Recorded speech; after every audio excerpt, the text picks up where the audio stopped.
Sabah kini antara penyumbang utama sektor agri komoditi negara. Ia terbukti dengan penyertaan lebih 31,000 pekebun kecil sawit dengan keluasan tanaman hampir 200,000 hektar. Di Beaufort sahaja, lebih 1,500 pekebun kecil mengusahakan 4,600 hektar tanaman sawit menjadikan mereka pemangkin utama ekonomi setempat.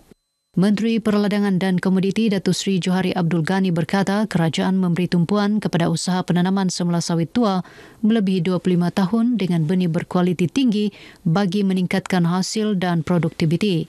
Melalui skim penanaman semula, pekebun kecil di Sabah layak menerima pembiayaan sehingga RM18,000 bagi setiap hektar dengan tempoh bayaran balik 12 tahun. Demikian ucapannya sempena program Jelajah Agri Komoditi Madani di Sabah di Kuala Penyu. Ucapan disampaikan Timbalan Menterinya Datu Chan Pon Hin. Program bertujuan menghebahkan potensi dan sumbangan sektor agri komoditi selain memperkukuh agenda keterangkuman dan kesejahteraan rakyat. Selaras Dasar Agri Komoditi Negara 2021-2030. Usaha tingkatkan kesedaran masyarakat terhadap kepentingan pemeliharaan biodiversiti dan keindahan alam semula jadi terus dipergiat. Ia termasuk melancarkan buku hidupan marin Malaysia.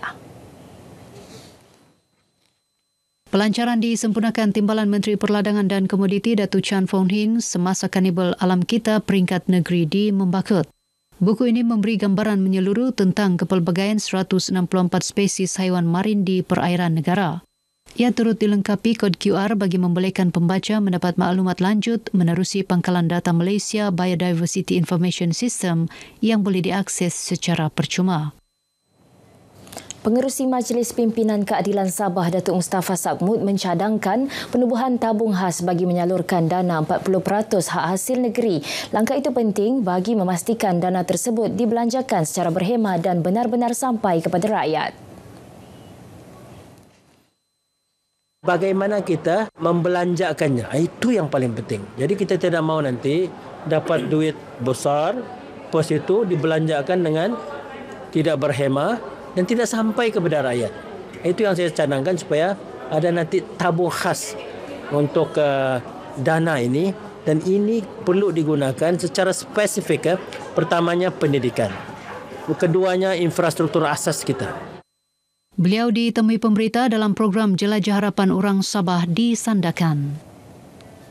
Sabah berpotensi menjadi pengeluar utama kerang darah atau nama saintifiknya Tegilarca granosa. Kerana itu, daerah Tuaran dan Beluran dipilih sebagai lokasi projek rintis kebun kerang darah yang kini dalam peringkat kajian. Perinciannya bersama Doni Ijom dalam Aspirasi Bayu.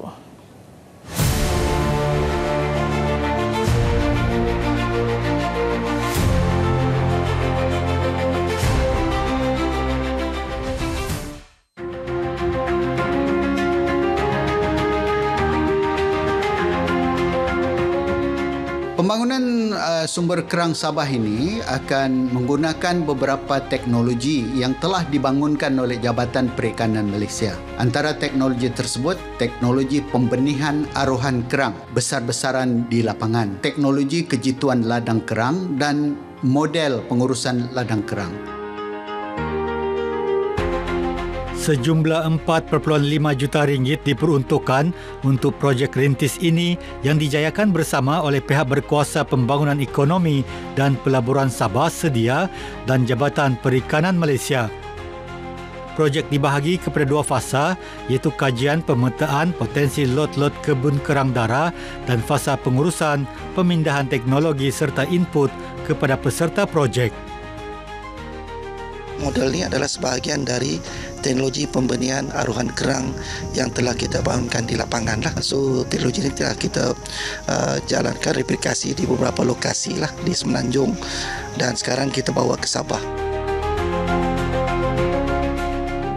Sebagai permulaan, 60 lot kebun kerang darah akan dibangunkan di Beluran, manakala 12 lot di Tuaran. Setiap lot dianggarkan berkeluasan 23 hektar dengan 10 peserta bagi setiap lot.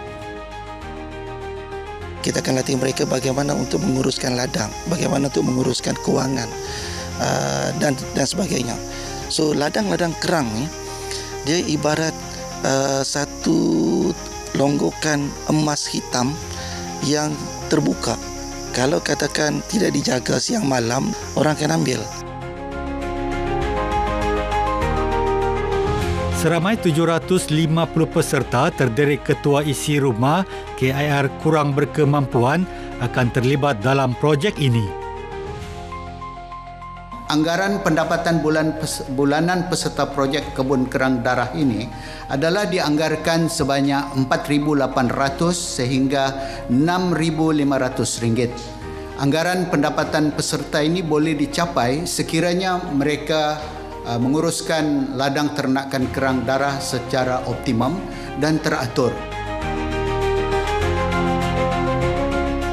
Hasil dijangka mula diperoleh dalam tempoh 6 hingga 8 bulan dengan tumbesaran kerang dari saiz benih 4.0 mm kepada saiz kerang dewasa 25.0 mm. Projek kebun kerang darah dijangka mampu menghasilkan sehingga 3,240 metrik tan kerang sekaligus menjana pendapatan kira-kira 34.4 juta ringgit. Ia melibatkan pulangan pelaburan sebanyak 7.6 kali ganda. Sumber marin ini perlu dieksploitasi sepenuhnya, bukan sahaja untuk meningkatkan pendapatan peserta, malah menjadikannya sebagai satu industri yang mampu menyumbang kepada ekonomi negeri berasaskan produk hiliran kerang darah. Doni Ijom, RTM.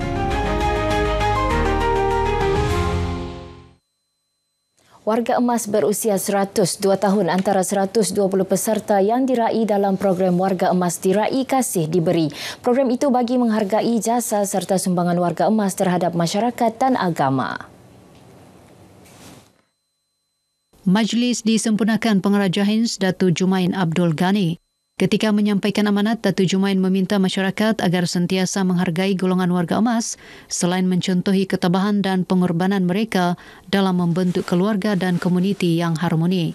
Program seumpama juga platform memperkukuh hubungan antara agensi agama dan masyarakat luar bandar. Program Bimbingan Seni Budaya PBSB diyakini mampu memperkukuh agenda pembangunan modal insan berteraskan seni dan warisan. Menurut Ketua Pengarah JKKN Sabah Muhammad Amran Muhammad Haris, menerusi PBSB, pelajar akan dilatih dan dibimbing jurulatih profesional. Tujuannya memperkasa kemahiran persembahan selain menyemai nilai disiplin, semangat dan jati diri.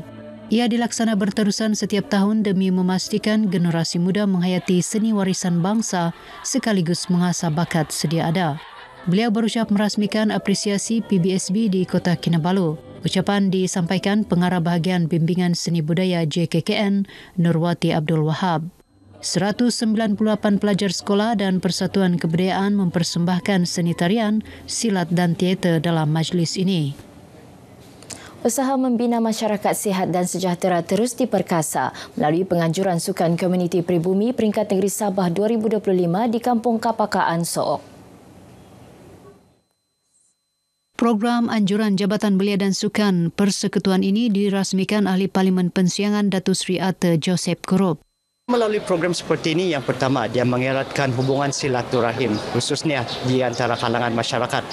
Yang kedua, kita menggalakkan gaya hidup yang lebih sihat dan meningkatkan kecergasan minda dan fizikal. Pelbagai acara dipertandingkan yang menonjolkan keunikan budaya serta kekuatan komuniti luar bandar. Lebih 500 orang menyertai sukan ini. Baik, sekian paparan berita pagi Sabah kali ini. Menyusul selepas ini berita pagi Sarawak bersama Bu Mawin. Malaysia Madani, rakyat disantuni.